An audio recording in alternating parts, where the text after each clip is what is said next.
¿Qué derechos fundamentales tienen los ciudadanos? Pues lo podéis ver en la Constitución. Estos son los de especial protección.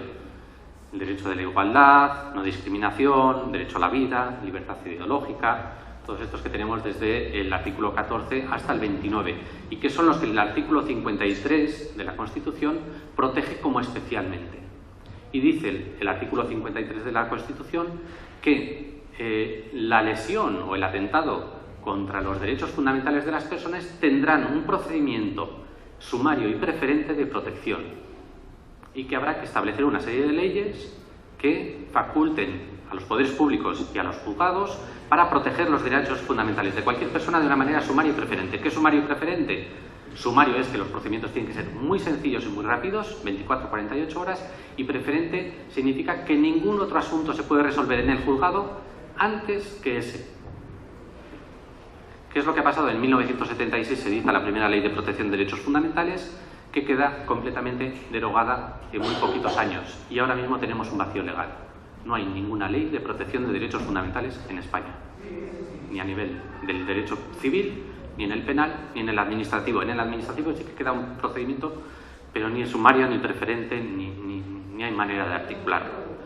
Y en ese estado estamos. ¿Cuál es la doctrina? La doctrina filosófica del derecho en cuanto a derechos. La doctrina es que los derechos fundamentales mantienen su integridad. Todas las personas son titulares de los derechos fundamentales. Los enfermos mentales, los ancianos, los niños, incluso los niños no nacidos, son titulares de los derechos. Y lo que se modula es el disfrute de esos derechos. Pero no se puede decir que el enfermo mental incapaz o internado involuntariamente no tenga ninguno de estos derechos que antes hemos visto. Tiene todos. Tiene derecho a todos los derechos fundamentales. Esa es la doctrina universal y la doctrina de las Naciones Unidas en cuanto a los derechos. Todas las personas, todos, sin excepción, son titulares de esos derechos. Y lo único que pueden hacer los gobiernos, las administraciones y los jueces es modular el disfrute de esos derechos. Otro, pues que cuando se atenta contra esos derechos hay que establecer una serie de cánones y de controles. Tanto la administración como los jueces tienen que establecer unos cánones de ponderación de derechos e intereses. Tienen que hacer ese ejercicio, decir, ¿por qué a esta persona hay que internarla involuntariamente? Y tienen que justificarlo. Si no, no es legal el internamiento. Tienen que hacer ese ejercicio. Si no, no lo pueden hacer. Si no, es ilegal. Si lo quieren tratar involuntariamente, tienen que hacer el ejercicio de demostrar y explicar por qué es necesario e imprescindible imponer un tratamiento. Y si no hacen ese ejercicio, esa resolución administrativa o judicial es ilegal. Otro problema será cómo defendemos eso o cómo nos protegemos de eso. Pero realmente la doctrina de derechos humanos es esa. Luego existe otro problema, es que el funcionario o el juez que atente contra un derecho fundamental, por ejemplo, al consentimiento informado, a la libertad, a la integridad física, etc., tiene que establecer otro ejercicio de ponderación, que es el de ponderación de derechos. Es decir, si el paciente no quiere tomarse el tratamiento, ¿hay algún otro derecho de otra persona que se vea afectado? Si no hay ningún otro derecho en conflicto, no se puede obligar a una persona a un tratamiento. ¿Queda afectada la seguridad pública? ¿Queda afectada la integridad física o la salud o la seguridad de terceras personas? Sí, demuéstrelo. El funcionario, el juez, tendrán que demostrar que realmente esa persona sin tratamiento psiquiátrico puede ser un peligro para sí misma o para terceras personas.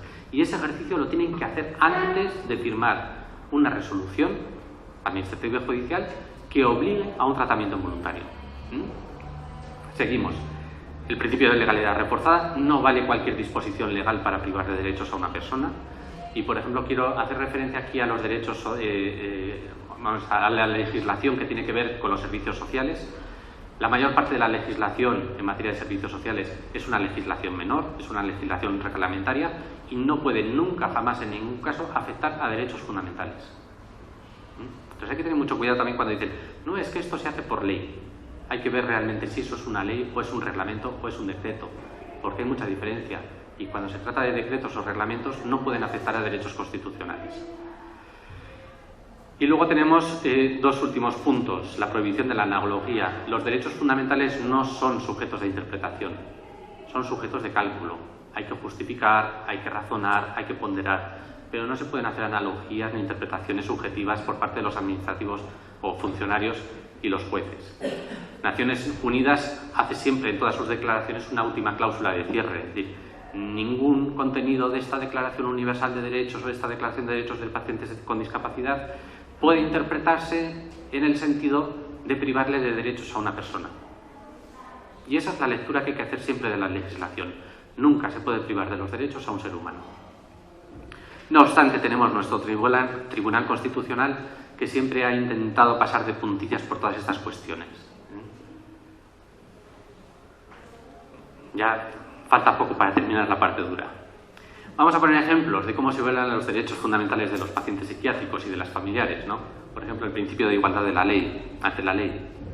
Es decir, un ejemplo claro es la presunción de peligrosidad. Casi siempre en los internamientos, cuando no queda más recursos, se justifica el internamiento por una cuestión de orden público, de seguridad ciudadana, de alboroto. Eso no está bien. No hay una presunción de peligrosidad en el enfermo mental. Si es peligroso, es peligroso. Justifique usted, cuantifique. De hecho, la mayor parte de las legislaciones ya reformadas en Europa en materia de internamientos psiquiátricos obligan al psiquiatra que pretende un internamiento involuntario a que cuantifique de una manera real y calculada el estado de peligrosidad del enfermo. Tiene que hacer un test, tiene que pasar un informe, es decir, esta persona es peligrosa por esto, por esto, por esto, y calculamos que de 0 a 100 es un 80. Y entonces sí, se puede. Pero si el juez no ve ese informe, no autoriza el internamiento. Si usted le quiere ingresar porque es peligroso, me tiene que demostrar con un informe que es peligroso. ¿En qué grado de peligrosidad? ¿Por qué? ¿A quién afecta? ¿Cómo afecta? Entonces no. Pero en España todavía se sigue internando a la gente por cuestiones de peligrosidad sin que nadie haga un cálculo real ni justifique realmente si realmente hay peligro o no. Otro, el derecho a la vida, por la falta de consentimiento informado. Esto es algo clamoroso. La mayor parte de los tratamientos involuntarios no tienen consentimiento de ninguna manera y muchos de los tratamientos voluntarios tampoco tienen el consentimiento informado ni de pacientes ni de familiares. Y eso también es una violación del artículo 15 de la Constitución española. Otro principio es el de libertad ideológica y religiosa. Antes hablábamos, ¿verdad?, de que se habían denunciado a unos médicos en Valencia por ejercer pseudociencias. Hay un principio fundamental en los estados de derecho y es el de neutralidad ideológica. El Estado de Derecho no puede entrar a cuestionar qué es ciencia y qué es pseudociencia.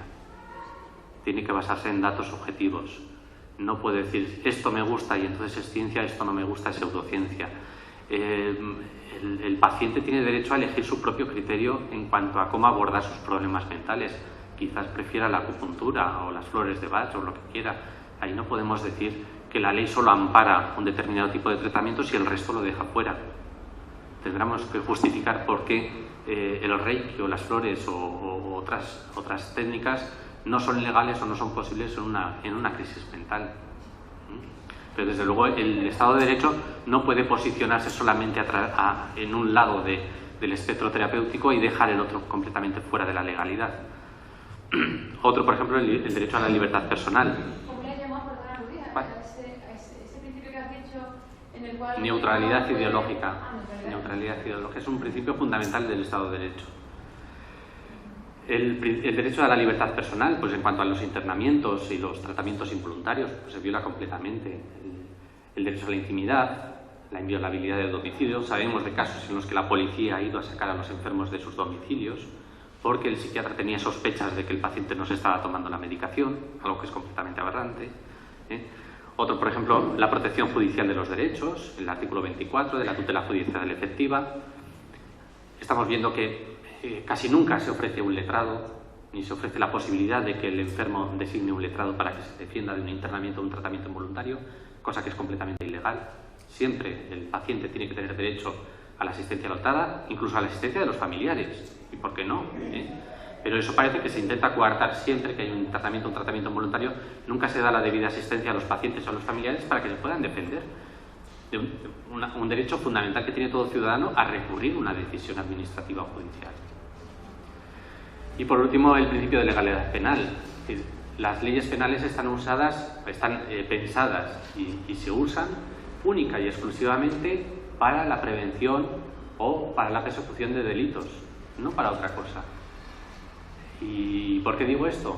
porque muchas veces hemos visto autos judiciales que autorizan la entrada de la policía judicial en un domicilio para sacar a un enfermo y te ponen en el auto diligencias previas sin delito.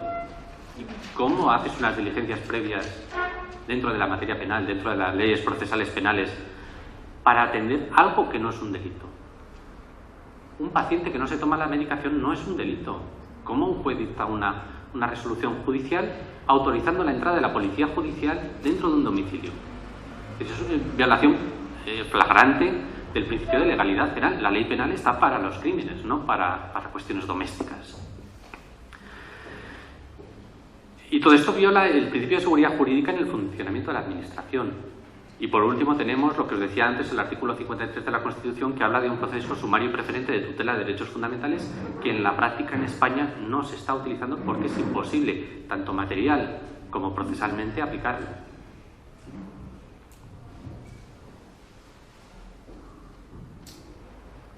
Y tengo yo mis dudas. Estamos hablando que en materia psiquiátrica estamos ante una legislación en materia de naturaleza civil, de naturaleza penal, de naturaleza voluntaria, de naturaleza administrativa. ¿Qué legislación tenemos? Pues tenemos todo y nada al mismo tiempo. No tenemos un cuerpo legislativo en cuanto a internamientos psiquiátricos, incapacidades, inimputabilidad de enfermos mentales. No hay un cuerpo doctrinal ni un cuerpo legislativo en el que nos podamos basar y podemos decir, vamos, estas son las reglas de juego, vamos a defendernos con las reglas de juego. No hay absolutamente nada.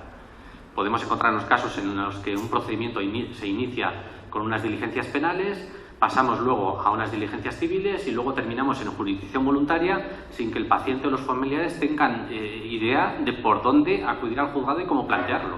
Y si vamos al juzgado y dicen, no, es que estos son diligencias penales, no tenemos por qué informar a nadie. Cuando cambian y dicen, no, son diligencias civiles, como el paciente es mayor de edad, no necesita abogado ni procurador.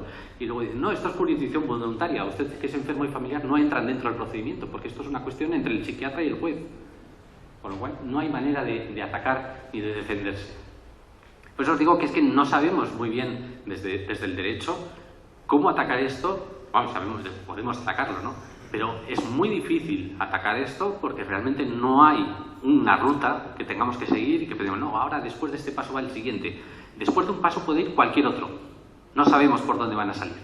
No sabemos cómo se va a defender el juez. A veces dicen cosas, no, le internamos por el artículo 211 del Código Civil. Y cuando le dices al juez, oiga, es que eso quedó derogado en el año 2000. Uy, es que me lo estudié hace mucho, pero el 763 de la Ley de Enjuiciamiento Civil. Digo, señoría, también eso está derogado también, eso es inconstitucional. Y dice, bueno, da igual. Es que esto es un asunto de jurisdicción voluntaria entre el psiquiatra y yo y usted no pinta nada. Entonces, muchas veces sabemos que la única función que podemos hacer desde el derecho es molestar, ¿no? Y obligarles a que dicten resoluciones y obligarles a que ellos mismos se pisen la toga. Pero realmente no tenemos, y no quiero poneros una idea negativa y triste de lo que es esta situación, pero bueno, estamos en este juego. ¿Cuáles son las áreas importantes en cuanto al derecho que nos afectan como enfermos o como familiares de enfermos mentales? Pues los internamientos. Los internamientos están sin regular. Tenemos un pequeño artículo en la Ley de Enjuiciamiento Civil que no dice nada y lo dice todo y permite absolutamente todo, tanto al psiquiatra como al juez. Sin ningún tipo, no hay muchas, es solamente un artículo de una ley el que permite esto. Los tratamientos involuntarios, pues es curioso, es que ni siquiera existe un artículo dentro de la Ley de Enjuiciamiento Civil, ni en la de criminal, ni en ninguna, que autorice a un juez a imponer un tratamiento involuntario. Ni siquiera la jurisprudencia lo contempla. Y se está haciendo, bueno, muchos lo sabéis, ¿no? Se os impone un tratamiento, pero no existe una ley, el principio de legalidad, tanto civil como penal, no existe una ley que autorice a un psiquiatra o a un juez a dictar una resolución que obliga a un tratamiento involuntario. Y sin embargo se está haciendo. En cuanto a la incapacidad de un paciente pasa exactamente lo mismo. Hay unos cuantos artículos, esto sí que está más estructurado, tanto en la ley en el Código Civil como en la Ley de Enjuiciamiento Civil, pero nos faltan las garantías.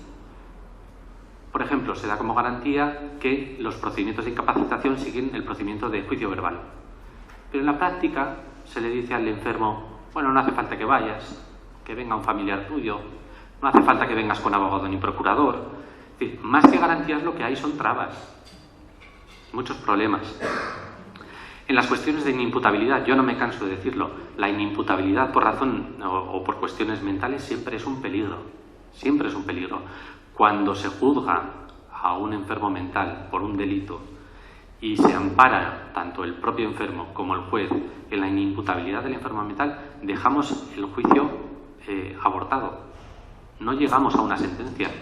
Si a mí me están procesando por incendiar una casa y cuando termina la instrucción dicen, no, bueno, eres inimputable porque eres un enfermo mental, ¿he quemado la casa o no he quemado la casa? ¿Soy culpable o no soy culpable? Ahí termina la cuestión. Vas a tener esa etiqueta, a lo mejor has sido tú, para toda la vida. Y la etiqueta de esquizofrénico peligroso que ha podido quemar una casa, la vas a arrastrar toda la vida. Y eso gracias a las normas de inimputabilidad penal. El enfermo penal tiene tanto derecho como cualquier otro a que se le juzgue y se le condene como a los demás. Luego ya modularemos la pena, luego ya le perdonaremos parte, luego ya transformaremos la pena, haremos mil cosas, pero que llegue hasta el final. Y si ha quemado la casa, la ha quemado. Y si no la ha quemado, no la ha quemado. Pero que no arrastre ese estigma de haber podido quemar una casa. Eso es una perversión completa de la ley en cuanto a los enfermos mentales. La asistencia jurídica es nula, brilla por su ausencia en todos los procedimientos. Siempre se le dice al enfermo mental y a los familiares, no hace falta abogado, no hace falta procurador, no vayas al juicio, no pasa nada. Y es una cosa que hay que garantizar siempre y no se está haciendo. Y en cuanto al derecho sanitario, pues que os voy a contar de los principios de consentimiento informado, de no maledicencia, de beneficencia y de justicia de todo tratamiento. Y aquí tengo unas preguntitas, ¿no? Pues ¿qué es un diagnóstico médico? Pues la legislación no lo contempla. De diagnóstico médico es todo. Todo lo que escribe un médico con un bolígrafo mágico que tiene, que suele poner el nombre de una farmacéutica en una parte del bolígrafo, todo lo que escribe un médico es un diagnóstico. No le expliques al psiquiatra que se ha equivocado o que es otro paciente o... No, todo es diagnóstico. Para el legislador y para la justicia, todo lo que escribe un médico es diagnóstico. Eso es otra cosa que también hay que atacar. Todo diagnóstico tiene que cumplir unos requisitos si se le quiere dar una validez legal. Pero no puede valer todo. La definición de tratamiento médico. Pues, por ejemplo, la ley cuando dice podrá ser internado para que reciba el adecuado tratamiento médico, la ley no nos dice a qué se refiere con el tratamiento médico y qué límites debe tener el tratamiento médico. Una persona que está agitada se le puede dar un Valium o se le puede pinchar un Ciprexa. ¿En qué caso es legal uno o es legal el otro? Eso no lo dice la ley. Y sin embargo estamos viendo que las legislaciones modificadas ya y adaptadas al espacio común europeo en la mayor parte de los estados europeos dicen que en caso de internamiento psiquiátrico, qué cosas son tratamiento psiquiátrico y qué cosas no. Y cuando se ingresa un paciente con un estado de agitación, ese tratamiento tiene unos límites. No podemos ponerle una medicación que vaya a durar 15 días. Solo podemos utilizar aquella medicación que puede durar entre 24 y 48 horas, no más. Y eso es algo que también tiene que definir la ley y que en España desgraciadamente todavía no se define. ¿Límites del tratamiento? Pues todo tratamiento médico tiene que tener unos límites técnicos de indicación. Es decir, no se puede recetar cualquier cosa para cualquier cosa. Si una persona tiene una demencia, pues habrá que recetarle, prescribirle y aplicarle tratamientos para la demencia, no antipsicóticos. Y estamos viendo que ancianos con estados de agitación se les dan antipsicóticos cuando muchas veces aparentemente podrían no tener ningún sentido.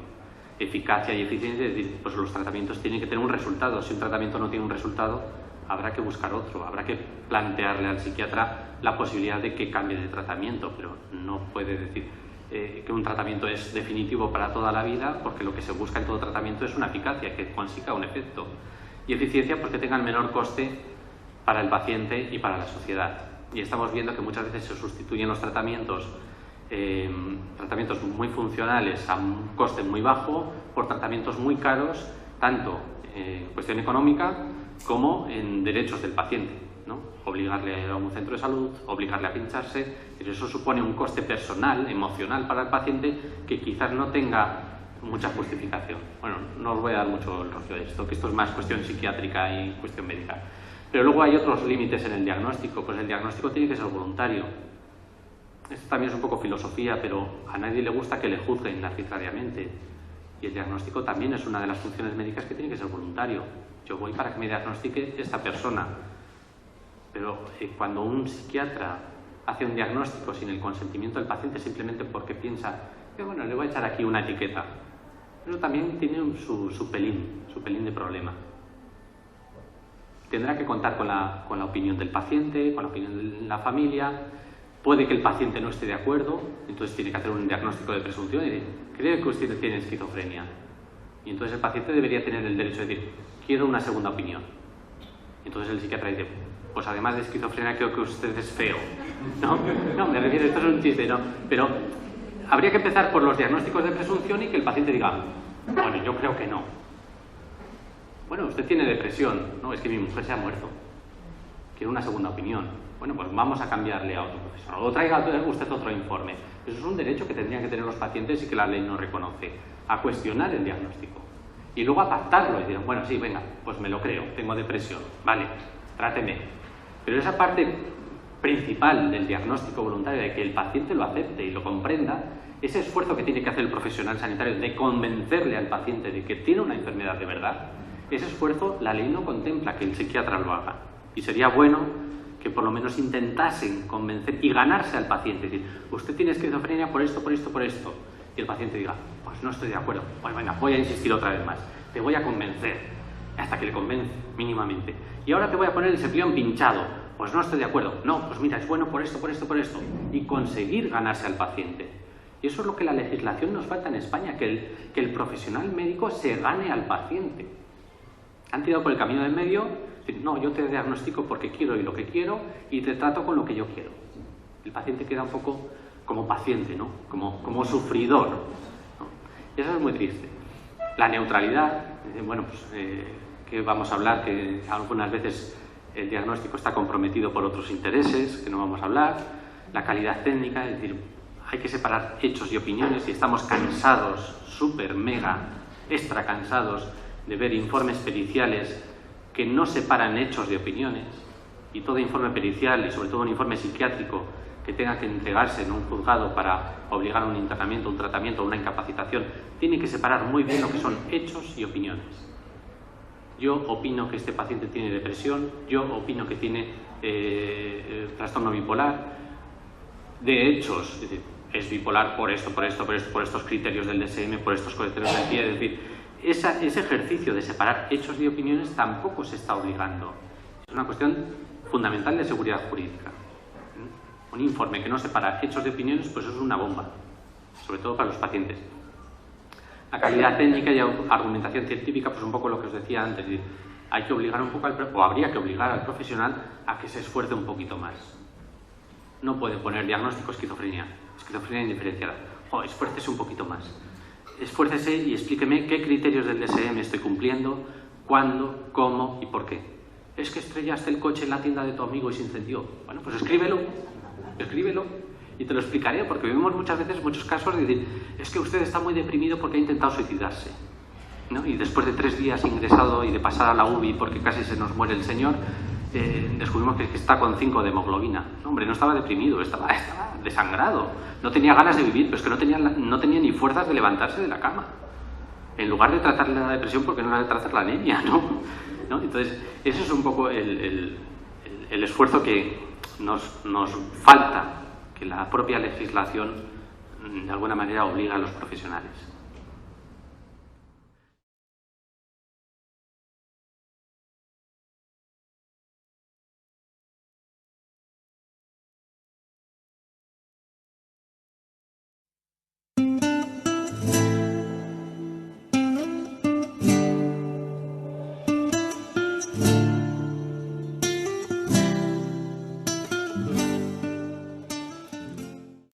Y tengo unas preguntitas, ¿no? ¿Cabe consentimiento, tanto en el diagnóstico como en el tratamiento, cuando no hay definición ni de diagnóstico ni de tratamiento? ¿A qué? Le voy a tratar con esto. ¿Dónde está el consentimiento si falta la información? Si el paciente no tiene información, el consentimiento no puede ser válido. Lo dice el Código Civil. Los vicios de consentimiento anulan los contratos, anulan las obligaciones. ¿Cabe consentimiento cuando hay asimetría de información o un sistema público coactivo?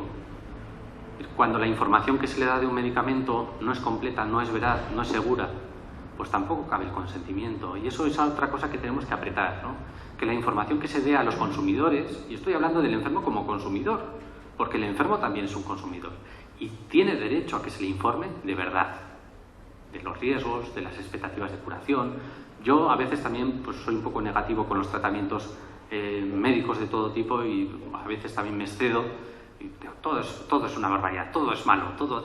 Y no es verdad. O sea, los medicamentos tienen su parte positiva y a veces tienen su eficacia y están muy bien y hay que utilizarlos, pero hay que hacer un poquito ese esfuerzo y sobre todo por informar bien a los pacientes. Si yo tengo que tomarme un paracetamol, quiero saber si realmente me va a quitar el dolor de cabeza o no.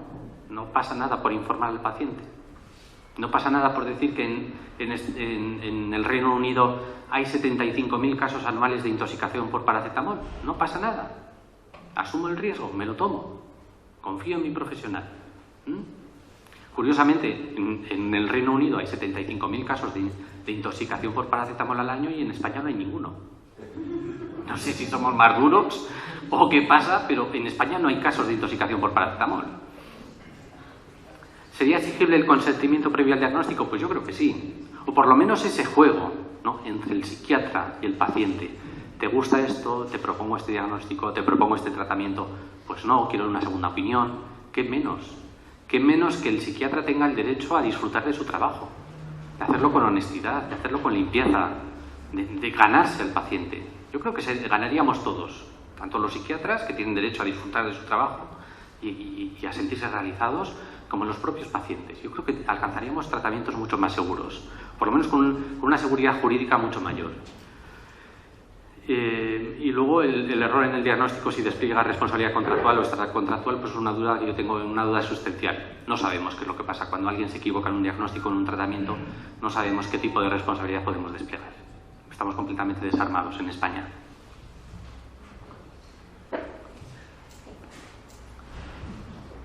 Bueno, y aquí otras preguntas. Pues la definición legal de médico psiquiatra y los límites. ¿Es un funcionario, es un profesional? No quiero ofender tampoco a nadie, ¿no? Pero, es decir, el funcionario, ¿cuál es la nota principal del funcionario? Que sirve a la sociedad. ¿Cuál es la nota fundamental del médico? Que sirve a los pacientes. Los médicos del sistema público muchas veces no son capaces de discriminar si están sirviendo a la sociedad o al paciente. Y cuando hay un internamiento involuntario, ¿a quién está sirviendo el psiquiatra? ¿Al paciente o a la sociedad? No sabemos. A veces a uno, a veces a otro, ¿no? A veces el paciente está tan extremadamente agitado que no queda más remedio. Bien. Pero otras veces no. Otras veces no hay agitación, otras veces no. ¿Qué está defendiendo? Está defendiendo al paciente. Y ojo, esto es una cuestión de deontología. De deontología profesional. El psiquiatra como médico puede hacer valer el contenido de la historia clínica ante un juez sin el consentimiento del enfermo. ¿Es ético? ¿Es legal? Tengo yo mis dudas. ¿Es legal un tratamiento coactivo? Engañar, forzar, amenazar a un paciente para que tome un determinado tratamiento. También tengo mis dudas de que eso sea legal. ¿Y dónde queda el principio general del derecho de la buena fe y la confianza legítima en una relación tan asimétrica, donde el paciente tiene muy poco que decir y muy pocos recursos para defenderse? Realmente es una relación tan asimétrica que cabe duda, a mí me cabe alguna duda, de que en vista del Código Civil eso corresponda con una relación humana normal, de buena fe, de confianza legítima, y me caben mis pequeñas dudas de que eso sea posible en un Estado de Derecho. Habría que empoderar un poquito más al paciente y someter a más controles o a más exigencias a muchos diagnósticos y tratamientos. Todo esto desde el punto de vista legal, jurídico. Bueno. En cuanto a la redacción de una ley orgánica para España, que es un paso que llevamos años esperándolo, porque el Espacio Común Europeo en materia de justicia y seguridad ya dijo que había que reformar las leyes de internamientos psiquiátricos, las Naciones Unidas, el Alto Comisionado también está haciendo todos los esfuerzos posibles por revisar las legislaciones nacionales en materia de derechos humanos con el tema de internamientos y tratamientos involuntarios. Pero realmente, y no es por pintaros un panorama triste, los jueces no nos están esperando con los brazos abiertos. Los jueces no están diciendo, ay, que es verdad lo que me estás contando, sí es verdad, si tendríamos que protegeros un poco más. Saben de sobra que esto no se puede hacer. Por lo tanto, no esperéis que esta esta lucha que tenemos vaya a ser fácil a nivel jurídico o a nivel legislativo, porque no nos están esperando. Están en una posición muy cómoda como para que les despertemos de su sueño. Los fiscales tampoco. Los fiscales están cumpliendo esa doble misión de defender al incapaz y al mismo tiempo de acusarlo, en un mismo procedimiento. Al mismo tiempo nos encontramos fiscales que tienen la función de proteger al incapaz o al enfermo, presunto incapaz, y demandarlo y conseguir su incapacitación o favorecer su internamiento psiquiátrico. No nos van a esperar con los brazos abiertos, no nos van a sonreír. Los políticos tampoco. Ya estáis viendo que muchos movimientos en la política van en dirección contraria, de aumentar el control social, de estigmatizar aún más al enfermo mental, de privar al enfermo mental del apoyo familiar, del apoyo de las asociaciones, etcétera, etcétera. Y estamos hablando de romper con una cultura de corrupción generalizada en materia psiquiátrica, en materia social. Tampoco quiero que veáis al psiquiatra como el demonio ni como el centro de todos nuestros problemas. Hay otros profesionales también que comparten responsabilidad, ¿no? Pero es un poco un clima de abuso ya muy estandarizado. Estáis viendo que esta doctrina y esta idea de que el enfermo mental es peligroso y que la familia no debe pintar nada viene desde 1918 en España. Es algo muy antiguo y eso va a costar muchísimo cambiar. Además, es una corrupción invisible que obedece a muchos mecanismos sociológicos y psicológicos que tampoco vamos a ser capaces de hacer huella y de intervenir, salvo que nos organicemos y demos visibilidad a todos estos problemas y los hagamos ver, ¿no? Es una corrupción que se retroalimenta y es muy compleja. No va a ser un camino fácil esto.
En cuanto a autodefensa, es decir, ¿qué puede hacer el enfermo o el paciente o la familia para defenderse de todo este abuso que da pie a esta falta de legislación? Pues hay tres mecanismos: extraprocesales, preprocesales y procesales.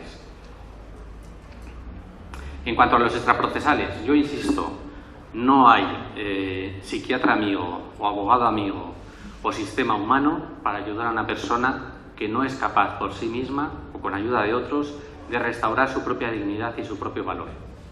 Esto es fundamental. No hay abogado capaz de ayudar a una persona que no es capaz de cuidarse.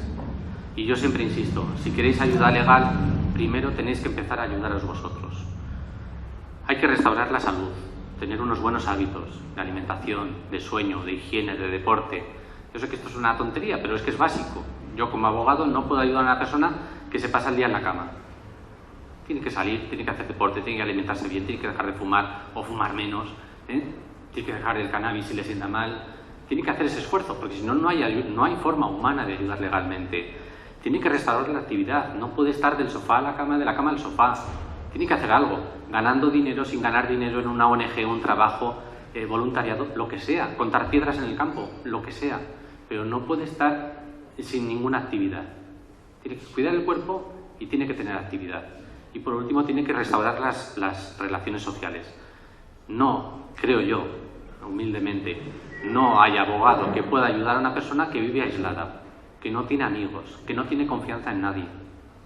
Y yo sé que es duro decirlo porque hay gente que se siente en un pozo y que no sabe cómo salir, pero tenemos que hacer lo que sea, tanto el paciente, familiares, amigos, los que estamos al lado, los GAP, lo que sea, pero esa persona necesita 5, 7, 10 amigos de confianza.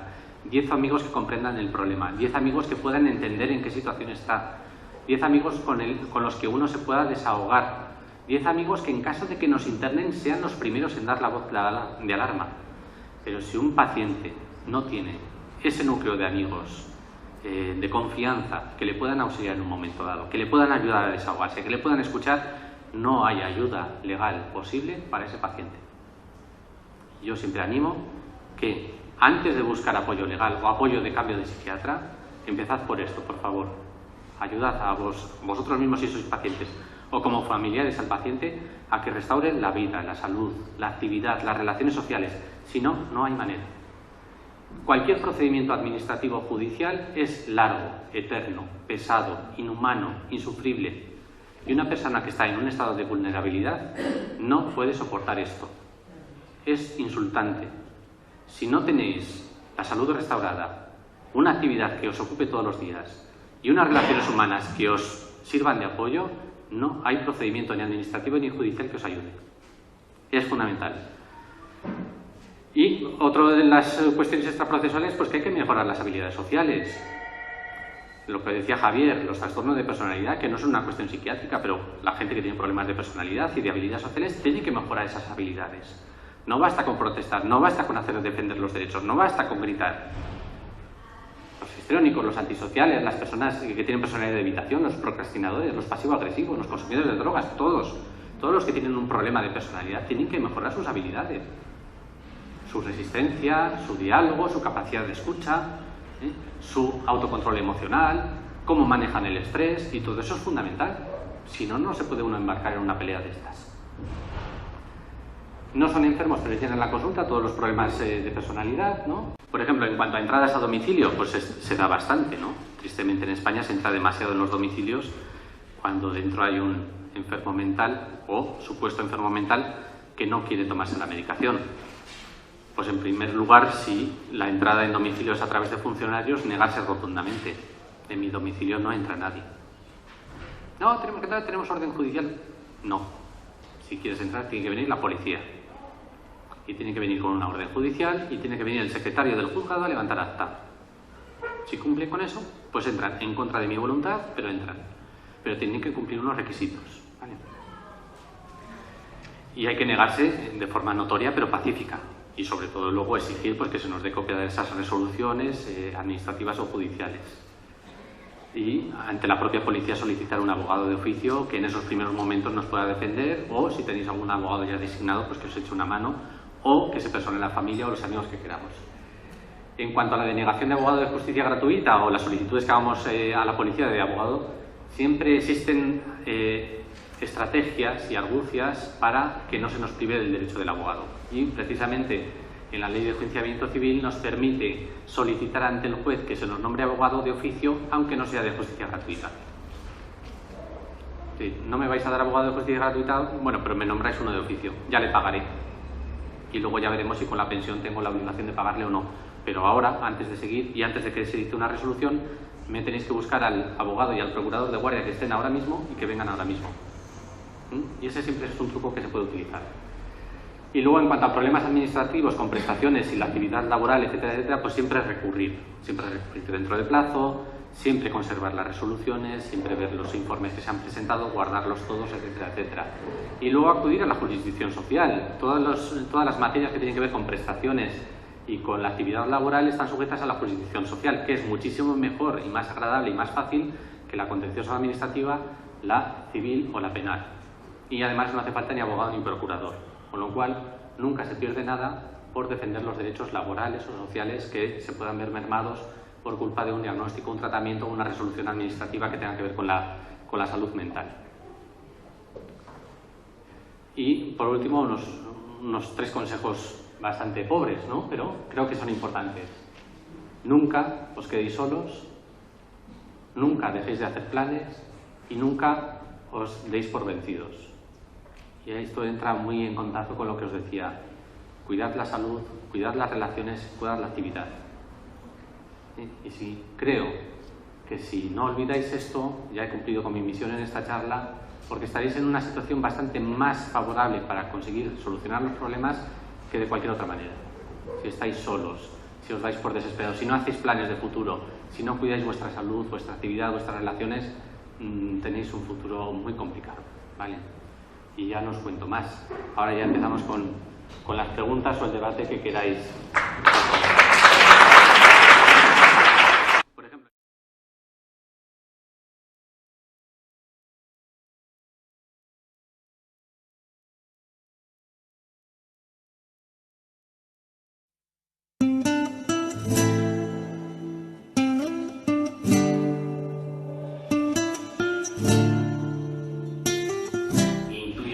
fantástico todo esto, pero me da miedo, por decirlo así, de que salgamos por aquí y de que en cada caso particular, aunque la información es muy valiosa, que en la práctica luego no vaya a servir de nada. Quiero decir, si una persona, por ejemplo, a cuento de todo esto que hemos escuchado aquí, una persona va al psiquiatra y dice que tiene que acompañar, el psiquiatra le dice que esa persona que la acompaña, que salga afuera, la persona se creerá empoderada, pero si el psiquiatra dice que el tío salga, el tío tiene que salir. Vale, y seguro que al final va a salir, y si no llaman a la policía, y seguramente el policía le dirá que usted le ha dicho algo y le pondrá una sanción.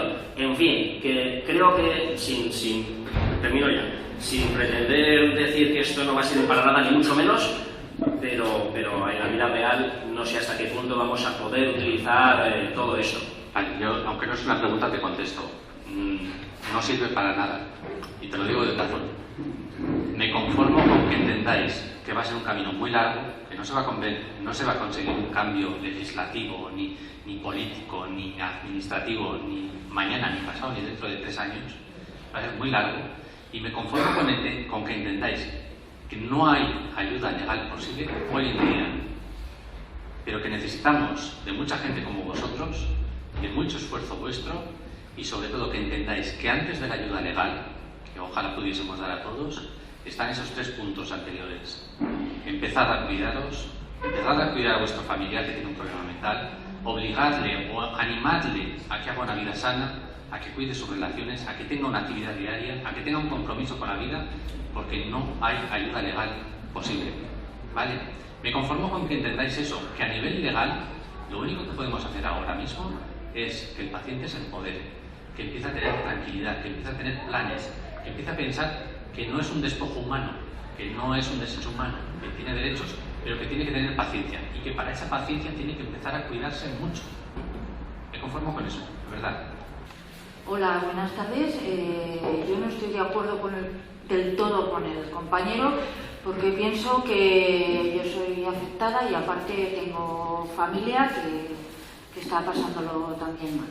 Pero que yo estoy convencida de que no se queda todo en vacío. Yo pienso que lo que estamos haciendo y lo que está haciendo mucha gente, ya no solo en Zaragoza, sino en otros sitios, están intentando, aparte de los legales y los no legales y todo eso, que yo de eso no entiendo, pero que la gente se movilice, que las personas sean más conscientes, que eso, esa es mi opinión, y pienso que lo que decías tú, o usted, lo que decías tú, que es verdad que están cambiando las cosas. Lo que pasa que muy lentamente, y sí que es verdad lo que dice el compañero, que nos gustaría que fuera más deprisa.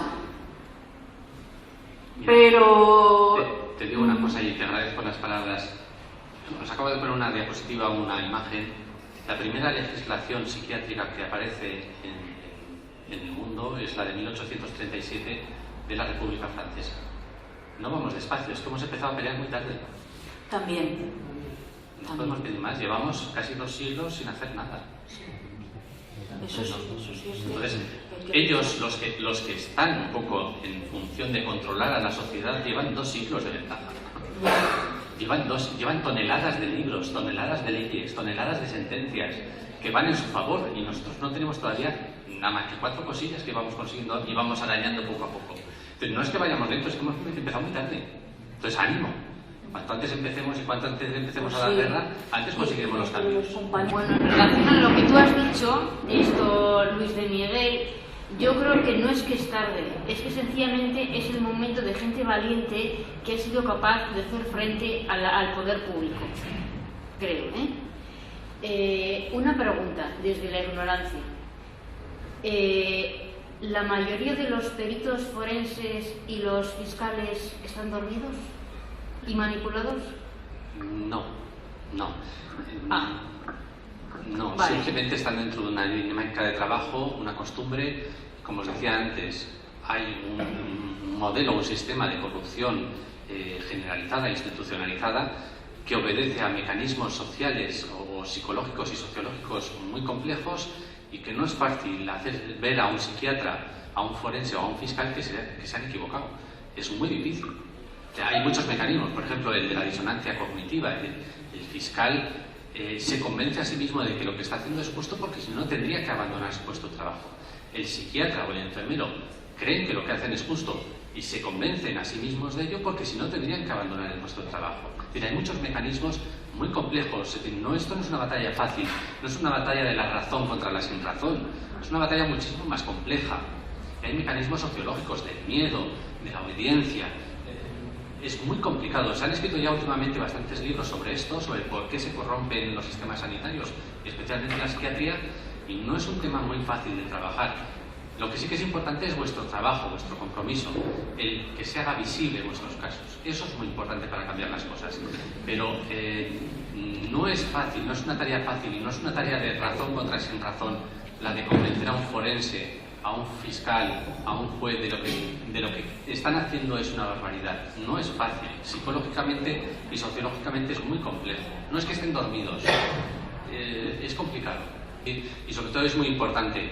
Hay dos funciones muy importantes que tenemos que hacer, o por lo menos es mi visión, ¿no? La primera es la de documentar casos. Para documentar casos necesitamos a vosotros, los sujetos de los casos. Necesitamos que nos los contéis, que vayáis a los GAT, que participéis, que aportéis documentación, que nos la entreguéis, que podamos decir esto es real, esto ocurre hoy en España. Y luego está la segunda función, que es argumentar todo eso, estructurarlo y llevarlo donde hay que llevarlo, a organizaciones nacionales e internacionales. Pero eso es cuestión de paciencia y sobre todo de que vosotros creáis que tenéis el poder de cambiar esta situación, pero vais a ser vosotros, los afectados y los familiares.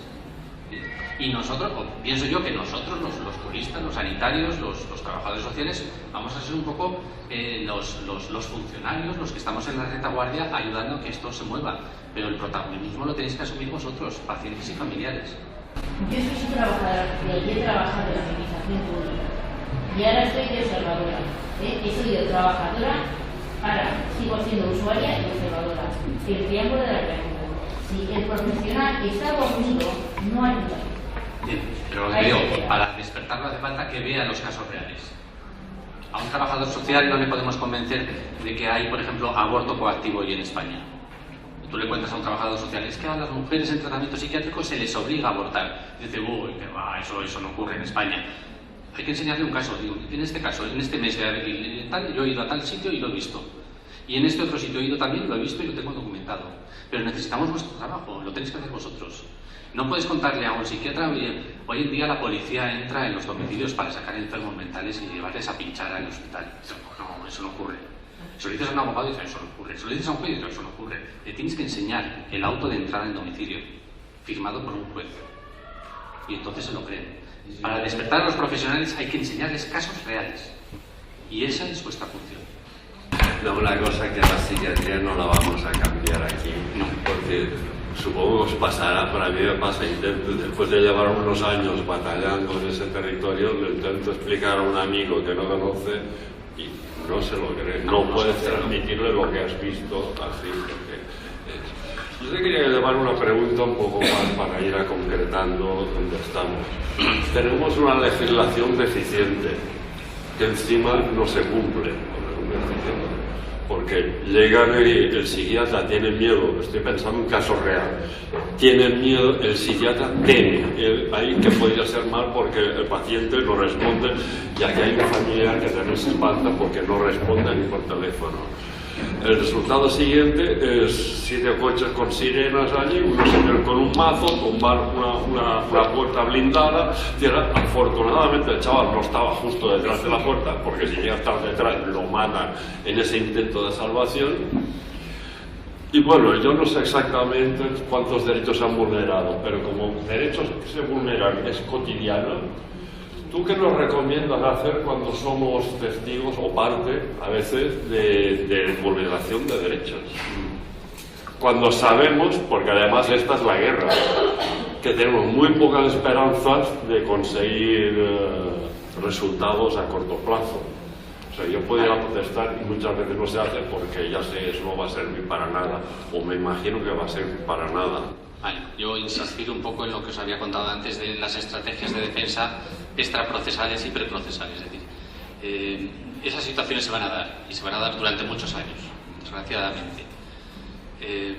No podemos esperar a que den la patada en la puerta y nos saquen esposados para ponernos una inyección. Todo eso hay que preverlo. Y os animo a eso. Restaurar la salud, restaurar las actividades, restaurar las relaciones. Eso es importante. Preprocesales. Grabar las conversaciones con el centro de salud, las amenazas con el centro de salud, guardar toda la documentación y cuando llegue la policía mantener la calma. No quiero que entren. Entra. ¿Dónde está el secretario judicial? No ha venido. ¿Por qué no ha venido el secretario judicial y levanta acta? No, es que no hace falta. Deme el auto del juez. No se lo damos. Bueno, pues tenemos paciencia. ¿Puedo llamar a un abogado? No, bueno, pues que llame mi madre. Es tener mucha paciencia, pues tampoco nos podemos alborotar en esto y queremos justicia. Imposible, hoy en día es imposible. Pero tened paciencia. Y para eso hace falta que os preparéis con tiempo. Tanto familiares como afectados. Preparaos con tiempo. Sabed que esto puede suceder, que puede pasar, id preparando. ¿Que creéis que os van a dar la pata de la puerta porque no queréis un tratamiento? Pues haced un apoderamiento preventivo. Haced una autodelación de tutela. Llegad a un acuerdo con algún abogado de confianza o con un amigo. ¿Me explico? Es mucho más importante la prevención que la lucha, porque tal y como está el ambiente hoy en día, hay muy poquito que luchar, hay muy poquito margen de lucha. Pero yo sí que recomiendo que antes de pensar en luchar o en defender vuestros derechos, defendáis vuestra propia vida, vuestra propia dignidad, vuestra propia salud. Porque es por ahí por donde hay que empezar. Y ya sé que no es una materia estrictamente jurídica lo que os estoy contando, pero creo que es importante para el jurista, para el abogado, para el que luego va a tener que hacer el papel de ir al rescate, que vosotros hayáis hecho vuestro trabajo antes. Porque si no, realmente es muy difícil. Si cuando va la policía a dar la patada en la puerta, el paciente o la familia se alborota y monta el escándalo, hay muy poco que defender ahí. Así que mucho cuidado, mucha paciencia y mucho quereros y empoderar. Buenas tardes, quería dar las gracias y a todos los que estamos aquí porque estamos disfrutando para aprender. Bueno, yo quería hacer una pregunta muy directa porque a mí se me ocurrió, bueno, creo que a lo mejor en otros GAT lo están haciendo, desde el primer día del GAT poner como un escrito, como es lo que hacemos en el GAT y del que habla, el nombre, porque está allí, qué tratamiento tiene, cómo está. Y normalmente uno hace de secretario y si no puede hacer otro, hace otro. Entonces quería saber si eso puede servir, como tú estás diciendo, para preparar en algún momento que de los que están allí surja algún problema legal y eso pueda servir, como tú has dicho, los pasos tenéis que preparar, digo, no sé. Porque hago la pregunta porque también en un momento determinado alguno de compañeros ha preguntado que cómo se iba a utilizar eso y ahí ya digo, legalmente yo claro, estamos poniendo tratamientos, estamos poniendo todo, casi todo lo que se habla en el GAT, escrito en un libro de actas. Bueno, no todo porque no da tiempo, a lo mejor la que está escribiendo se emociona y hay que pasarlo a otro, pero bueno, normalmente hacemos así, luego terminamos con una frase, con una palabra de cada uno antes de que se va, de cómo le ha parecido el GAT ese día, cómo le ha parecido información, a otro le ha parecido amoroso, al otro. O sea, que conste que hemos estado y que hemos hecho y que salimos. Entonces, no, bueno, yo preguntaba si legalmente es un momento, pues para contestarles cuando me preguntan cómo se va a utilizar eso, que también me han preguntado. Bien, gracias. Yo creo que eso es información íntima que no se debería guardar, que no se debería utilizar y porque sería muy compleja. Es una información que incluso pensando en la ley de protección de datos sería ese tipo de informaciones que tienen un nivel de seguridad extra alto, extra protegido y lo veo muy complicado pero tampoco puedo meterme en cómo funcionan los GAT porque no soy un técnico de GAT, ya lo siento, pero no me lo he estudiado y creo que no habría que mezclar cosas. En que en un momento dado los miembros de un GAT pueden escribir por sí mismos un informe atestiguando que esa persona ha acudido a las consultas, a las reuniones, ha manifestado tal o cual cosa, eso no habría ningún problema, pero eso sería parte más de una actividad fuera del GAT de apoyo a de un compañero que una función propia del GAT. Yo creo que el apoyo al compañero siempre es posible, siempre que lo quiera, pero creo que en este caso ese tipo de datos no me parece que sean utilizables. Hola Luis. Hola, buenas. Bueno, por mi experiencia estos últimos 5 años creo que te doy la razón. Me ha gustado lo que has dicho de consejos que están fuera de lo estrictamente legal o jurídico, pero que yo he comprobado que eso es cierto. Si no hay una autoconfianza pues sólida y una red de amigos, no solo en lo telemático, evidentemente, sino en la calle, que a veces no es fácil, si no está trabajando, no puede trabajar. Para hacer todas las consultas, soy yo el ruido sobre mi propio caso particular. Creo que el ruido soy yo, ¿no? Que me acerco demasiado. Bien, antes por la mañana he comentado una cosa que era sobre la encefalografía que se me hizo a mí en 2003 y que el médico en cuestión se negó a darme. Entonces yo podría solicitarle a mi médico de cabecera que me hiciese otra encefalografía, y en ese caso me serviría a mí también de algo el demostrar que tengo un foco irritativo en el lóbulo temporal derecho para valorar si la enfermedad mental puede ser otra cosa, o para que se me haga una revisión y pueda estar relacionada quizás con la epilepsia, con un tipo de epilepsia en vez de con un trastorno que, bueno, yo tengo 7 diagnósticos distintos y a cual con el tiempo peor. Ahora tengo uno pues peor que los anteriores, ¿no? Cuando termines con todos los diagnósticos te darán un premio. Sí, de hecho tengo algunos contradictorios, o sea, tengo uno sin poder tener otro, pero bueno, A ver, el contenido de una historia clínica es propiedad del paciente y no se le puede privar del contenido de la historia clínica, salvo de las opiniones del médico. Las opiniones son del médico, pero el contenido material de la historia es del paciente. Tiene derecho a acceder a él siempre. No puede acceder a aquello que sea producción o opiniones del médico, pero del resto las pruebas son propiedad del paciente y tiene que tener derecho a acceder a ellas. Y así lo reconoce la ley de autonomía del paciente. Entonces puedes pedir la prueba antigua y puedes solicitar que se te haga una nueva. Eso forma parte de la pelea administrativa y de la pelea de cómo funcionan los servicios públicos. De acuerdo. Esa prueba anterior y la puedes utilizar en tu favor, igual que ellos la pueden utilizar en tu contra. Aprovecha, si la tienes, si te dice que tienes un foco de lo que sea, pues vas a otro profesional y le pides que te haga otro diagnóstico de contraste o un diagnóstico diferencial. Insistir hasta que me necesita con un neurólogo, ¿no? Bien, bueno, insistir eso, el insistir en derecho administrativo significa hacer un escrito, hacer una solicitud formal y esperar los trámites y los plazos que la ley establece. No basta con decírselo de palabra al neurólogo o al psiquiatra porque te va a decir que no. Eso hay que pedirle a través de un procedimiento administrativo al consejero de Sanidad y es el consejero de Sanidad el que tiene que resolver. Vale, eso yo pero no a través del profesional, porque el profesional ni puede resolver una solicitud administrativa, ni puede conceder, ni puede denegar. Entonces, con paciencia, con mucha paciencia. Muchas gracias. Como te decía antes en la exposición, no puedes alegar nada. ¿Por qué? Porque la ley no define, ni la ley administrativa, ni las leyes sanitarias, ni ninguna ley define lo que es un diagnóstico o lo que es un tratamiento. Hoy en día la ley ampara que diagnóstico es todo lo que se escribe con el boli mágico y tratamiento también. Entonces hay muy poco, la ley no nos permite ningún margen, como en otras leyes ya modificadas en Europa, decir, bueno, esto es un diagnóstico, pero tiene que hacer el ejercicio de justificarlo, esto es un tratamiento, pero tiene que...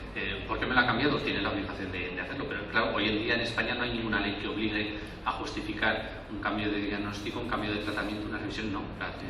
Es algo, no digo que arbitrario, pero sí discrecional del profesional, y eso es algo que a través de algún cambio legislativo que ojalá consigamos pronto, pues haya que hacer. Bueno, muchas gracias. A usted. Y casualmente yo en una página que se llama Madrid América, que yo te la comenté, Antonio, por casualidad vi una entrevista que le hicieron a un fiscal de Córdoba, que al parecer tiene él un pariente discapacitado, y entonces él está defendiendo lo de que no se le debe forzar a las personas ni esto que se les ata y las ataduras y todas esas cosas. Es una entrevista que le hicieron que yo la leí por casualidad y trata de todo eso, de defender a las personas así, que no se les debe hacer obligar ni nada. El blog se llama Mal in América Hispanoparlante, que tú me comentaste, ¿te acuerdas? Yo también. Sí, estoy de acuerdo con lo que dice Javier Álvarez, que no hay que generalizar y que las generalizaciones son siempre malas. No todos los tratamientos son malos, no todas las medicinas son malas, no siempre son venenosas, no siempre son tóxicas, no todos los psiquiatras son malos, no todos los enfermeros son perversos, no todos los forenses y todos los fiscales son malos. Y hay gente, y normalmente se calcula que es un 20% el que normalmente discrepa de este abuso de la autoridad. Es decir, hay gente válida, sí. Pero para movilizar a esa gente válida hace falta, lo que decíamos antes, dar visibilidad a casos reales, convencerles de que esto es real, que necesitamos un cambio. Y por supuesto que nos vamos a encontrar casos de gente que nos va a ayudar, pero lo normal es que, como dicen, el 80% de entrada no nos va a sonreír. Pero por lo menos hay pero hay alguien una que trabaja en silencio. Si no hubiese una posibilidad, yo creo que no estaríamos aquí nadie, ¿no? Pero sí, hay psiquiatras buenos, hay forenses buenos, hay fiscales buenos, hay jueces buenos, hay gente buena. Ahí estamos. En que hay que ayudar a esa gente a que no solo diga en una entrevista esto está mal, sino que den un golpe en la mesa en un acto de incapacitación y el forense diga, señoría, por aquí no paso. Yo soy el fiscal y esto no lo tolero. Quiero que a este señor se le nombre un abogado. Hay gente, pero claro, para ayudar a que ese forense, ese fiscal, ese juez tomen esa determinación de dar un golpe en la mesa, le tenemos que enseñar los casos.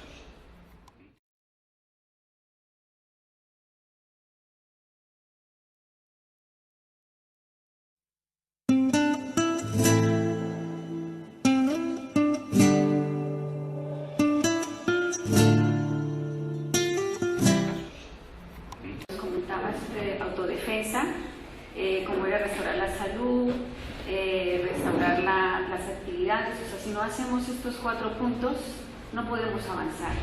Yo tengo a mi hijo, soy su madre, lo apoyo, negocio con el psiquiatra, ahora pues tengo más conocimiento y rebajo medicación, hablo con él, es más, este año he logrado cambiar la medicación, o sea, el médico ha hecho lo que yo le he solicitado, pero si mi hijo no hace unos cambios, de tener una buena salud, de no encerrarse, de estar activo, de hacer cursos, es muy difícil salir de ese círculo.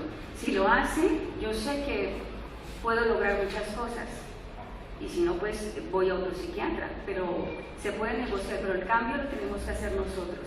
Tenemos que tener una buena salud, ser conscientes de que tener una buena alimentación, hacer deporte, las actividades sociales son importantísimas, estar en contacto con gente, si te encierras, no tienes amigos, es todo más difícil. Si tienes tu familia que te apoya, estás activo, poco a poco, sé que a veces es difícil porque si estás muy medicado, pues te cuesta hacer todo, pero poco a poco vas saliendo. Entonces, si hacemos estos puntos, ya hemos avanzado muchísimo. Si no, no podemos pasar a estar pensando en abogados y si no hacemos... En primer lugar, te quiero dar las gracias personalmente y en público por haber estado en los momentos en que te necesitan. Tú has estado, tú lo sabes, y momentos a lo mejor en los que yo he estado dialogando con un policía al otro lado de la puerta. Entonces, muchísimas gracias desde lo más profundo de mi ser. A ti por haberme llamado. Gracias por estar ahí. Y quería hacerte una pregunta en relación con la incapacitación. Me gustaría saber, o que me ilustrara incluso a nosotros, porque hemos hablado de la parte del diagnóstico, llegar al hospital, pero también todo eso conlleva después unas consecuencias. Y quería saber esa incapacitación, si se hace, eso tiene que ser iniciativa de oficio o iniciativa de parte. Y sobre todo que me ilustrara, porque es la parte que a mí me da la seguridad, que me ilustrara sobre tu idea y tu concepción como protección, pero se protege a la persona o no se protege, porque ahí el campo es muy difícil. ¿Qué quiero decir? Porque muchas veces yo como persona relacionada con una persona diagnosticada o perjudicada, si quiero decir, pues muchas veces me veo que he sido instrumento de la administración para hacer, sobre todo, aquellos ingresos en los que yo entonces no conocía nada, la formación que hoy tengo, y yo, pues, en mi pasado, con la formación que hoy tengo, yo muchas cosas no las hubiera hecho. Entonces, eso me gustaría que me informaran. Bueno, la incapacitación es un proceso declarativo, que simplemente lo que hace es la autoridad judicial reconoce una situación de hecho, que una persona no puede regirse por sí misma, y nombra un tutor o un curador que asista a esa persona en la toma de decisiones. Si ese instituto legal protege o no protege a los incapaces depende de cómo se apliquen esas sentencias y de cómo se aplique la ley. El instituto de la incapacitación es un instituto necesario, tan necesario como la medicación psiquiátrica y tan bueno como la medicación psiquiátrica. Si se usa en el momento y en la situación y en las condiciones propias, pues es un instituto maravilloso. Si se abusa de él, es completamente pernicioso y abusivo. ¿Qué garantías tenemos de que se use bien o mal? Pues depende de nosotros y del control que nosotros mantengamos. ¿Qué es lo que se puede hacer para que se use bien? Pues de alguna manera anticiparse a esa resolución declarativa.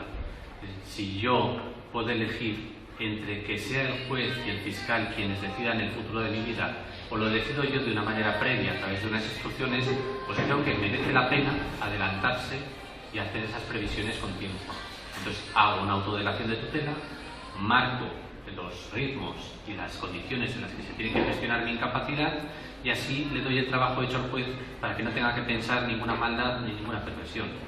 Entonces también depende mucho de nosotros y de nuestro bienestar y de nuestro autocontrol el que nos vayamos adelantando en los pasos a lo que pueden llegar a hacer los jueces y los fiscales en estos casos. Bueno, Luis, ya hablamos. Bueno, yo con Luis también opté también por hacerme como corpus, vamos, por si acaso alguna vez. Espero que no, pero bueno. De todas maneras, lo que decía aquí José también, ¿no? José, ¿no? Sí.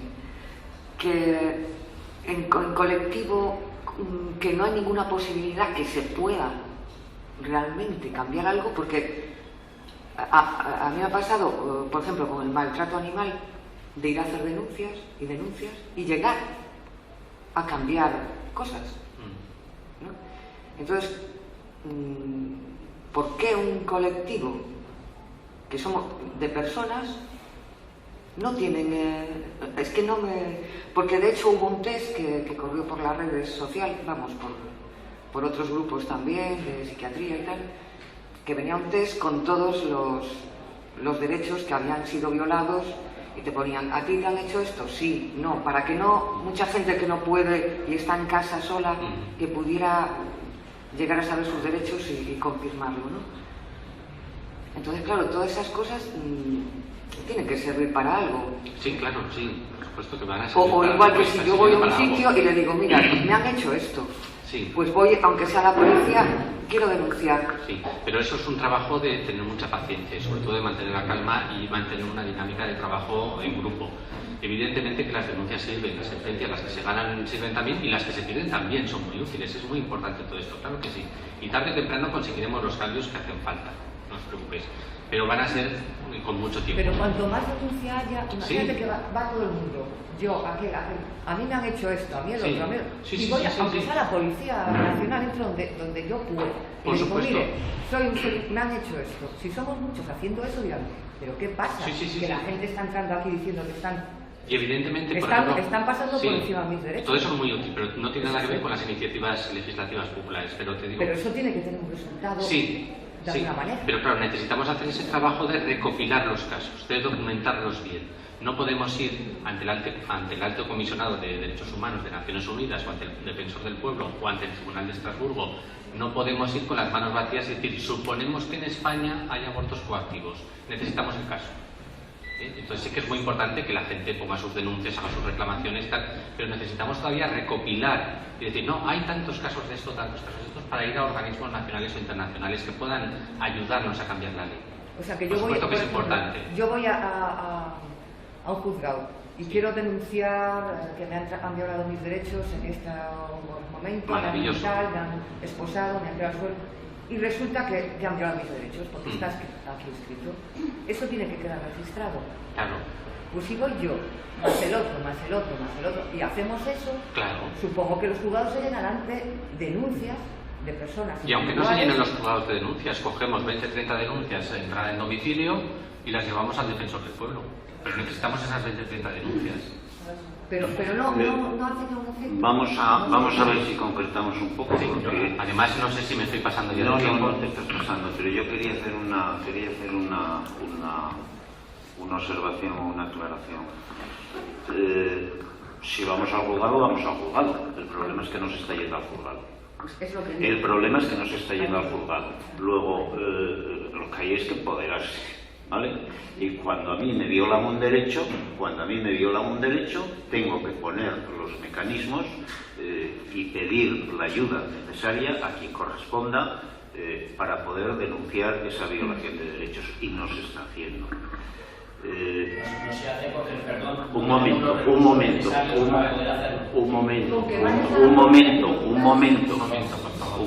por favor, que no es una cuestión de... Yo quedo alucinado, siempre he estado alucinado de lo mal que funciona la psiquiatría. Y siempre he estado alucinado de lo mal que funciona la judicatura en temas psiquiátricos. Ahora quedo... bueno, ya lo estaba. Fijaros, el 100% de los pacientes que son ingresados involuntariamente en España, prácticamente el 100%, no reciben el auto preceptivo de que han sido ingresados involuntariamente. Nadie les entrega ese auto. Nadie. El 100%. Es más, cuando le dices a tus compañeros psiquiatras, oye, ¿se le ha entregado el auto del juez de que está ingresado involuntariamente? El psiquiatra te dice, ¿de qué auto me hablas? ¿Pero qué hay que entregarle? ¿Pero qué derecho, qué habeas corpus? ¿Qué es eso? Es decir, se está haciendo todo sistemáticamente mal. Tenemos el privilegio de estar asistiendo en España a una exposición de la situación legal en psiquiatría como no se ha hecho nunca. En España todos los años hay 30 o 40 o 50 seminarios organizados por los fiscales, por los jueces de familia, por los laboratorios, por los forenses, para enseñar y para preparar a los psiquiatras para defenderse de posibles responsabilidades legales. Pero no tenemos ningún juez, ningún forense, ningún psiquiatra, ningún abogado que venga a decirnos tenemos que defendernos. Tenemos la suerte de tener aquí a Luis que nos está diciendo podemos hacer algo, pero lo tenemos que hacer cada uno de nosotros. En Nueva Psiquiatría tenemos una línea directa con Luis, un correo electrónico que se llama, que creo que se llama denuncias@nuevapsiquiatría.es, que pasa automáticamente a Luis. Es cuestión de ser prácticos y de siguiendo los consejos que dice Luis, de tener una seriedad, de tener una fortaleza, de tener una constancia, de tener una vida un poco organizada, de tener ayudas y soportes para poder llevar a cabo esa lucha. Cuando tengamos el hecho claro y funcionemos de esa manera, nos ponemos en contacto con él. Ya buscaremos más Luises, ya nos buscarán más. Y ser capaces de demostrar casos, de mostrar casos y de conseguir sentencias. Y entonces sí que conseguiremos un cambio legal.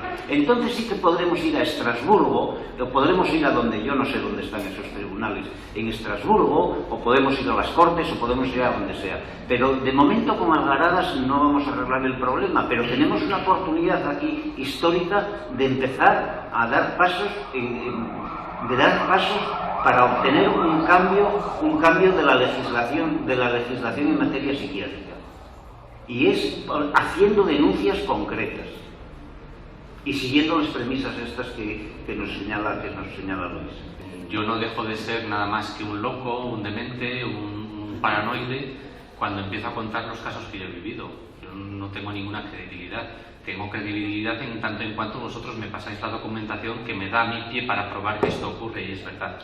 Pero necesito de vosotros, y necesito que estéis en buenas condiciones, y que necesito que os organicéis y que os reunáis, y que penséis que esto es real y que es posible.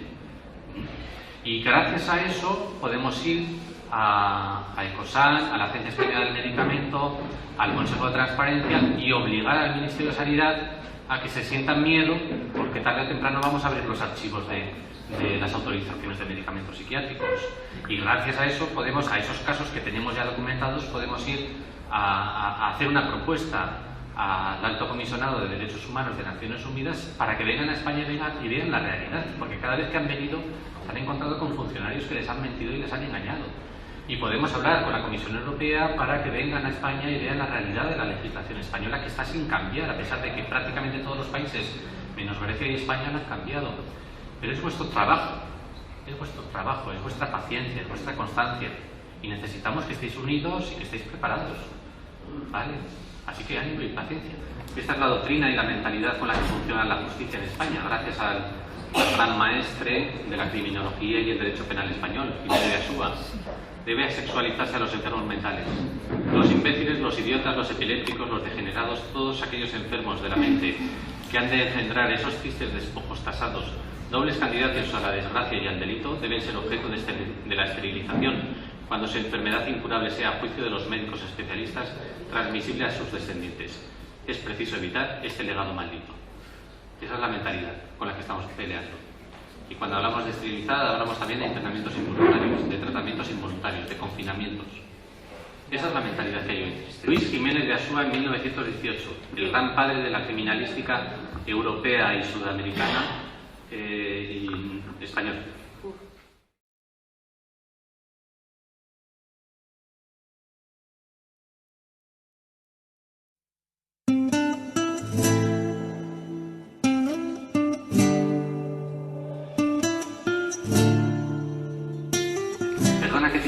Sí, quiero que veáis esto que he puesto aquí atrás, es de 1924, del juez de la Corte Suprema de Estados Unidos, el doctor Oliver Wendell Holmes, que era médico y magistrado de la Corte Suprema, y decía en 1924, en la Ley de Higiene Social del Estado de Virginia, hemos de evitar que la incapacidad inunde nuestras existencias. Es mejor para el conjunto del mundo que en vez de tener que llegar a ejecutar a unos descendientes degenerados debidos a sus acciones delictivas o dejarles morir de hambre por su imbecilidad, la sociedad pueda impedir que aquellos que están manifiestamente incapacitados sigan propagando su propia especie. 3 generaciones de imbéciles son suficientes. Esta es la mentalidad del jurista hoy en día. Desgraciadamente han pasado más de 100 años, casi. En el caso de Jiménez de Asúa, más de 100 años, en este caso casi 100. Pero esta es la mentalidad con la que hay que luchar, no lo vamos a tener fácil. Seguimos siendo vistos como despojos. Bueno, feliz tarde a todos, todas. Yo quiero compartir con vosotros un poco de esperanza. Porque, yo también, quiero que lo veáis negro, pero va a ser duro. Claro, fue en Valencia donde se hizo el primer psiquiátrico de España. Y yo creo que... Conozco los estatutos, además de psiquiatras. Cuando empezamos a sacar a todos la gente de psiquiátrico, de vétera y de psiquiátrico, que se iban a quedar allí de por vida, yo creo que hubo un movimiento importante a nivel, pues desde Laín, Cooper, Basaglia, González Duro y mucha gente aquí en España, y gracias a ellos yo creo que se cambiaron cosas. Ahora también vosotros sois un núcleo muy importante. Seguro que las mujeres de aquí no han luchado para que sus hijos no fueran a la guerra, pero nosotros luchamos, y fue primero la objeción, luego la insumisión y otras muchas cosas. Y sí es cierto que las cosas se cambian desde abajo y poco a poco, pero yo creo que este movimiento ya tiene mucha fuerza. Para mí ha sido muy sorprendente compartirlo, cómo empezó y cómo está ahora. Y también lanzar una lanza, hablar en favor de los psiquiatras, que trabajamos por vocación y que desgraciadamente nos equivocamos en muchas cosas, pero que tampoco pretendemos. No, yo también, yo rompo una lanza por los psiquiatras y por los abogados y por los jueces y los fiscales y hay gente muy buena y hay que tener paciencia. Terminamos ya. Si luego, después de las sesiones, coincidimos y queréis alguna pregunta más, incluso privadas, yo encantado, ¿vale? Os quiero poner ahora, para terminar ya la exposición, este pequeño vídeo de la película. Ya sabéis, la película es Vencedores o Vencidos, de Kubrick, que habla sobre los juicios de Nuremberg, y esta es la posición del fiscal.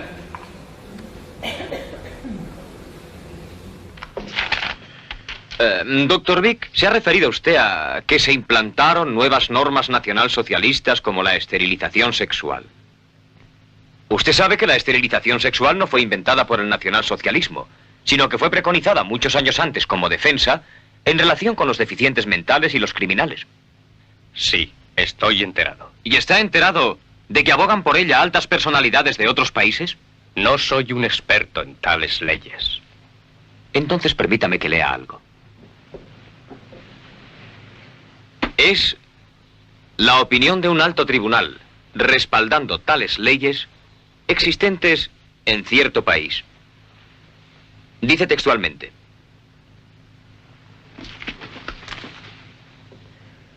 hemos visto más de una vez que por el bien público se puede pedir a los mejores ciudadanos la entrega de sus vidas. Resultaría pues extraño que no se pudiera pedir también a los que ya han minado el vigor del Estado un sacrificio menor a fin de prevenirnos de ser inundados por la incompetencia. Es mejor para todos que en vez de esperar a ejecutar a unos degenerados por sus crímenes o dejarles sumidos en la imbecilidad, la sociedad pueda impedir su propagación por medios científicos principalmente. 3 generaciones de imbéciles son suficientes. ¿Lo recuerda usted ahora, Dr. Vick? No, señor, en absoluto. Claro que no hay razón particular para que se acuerde, ya que esta opinión apoya la ley de esterilización del estado de Virginia, de los Estados Unidos, y fue escrita y emitida por el gran jurista americano juez del Tribunal Supremo, Oliver Wendell Holmes.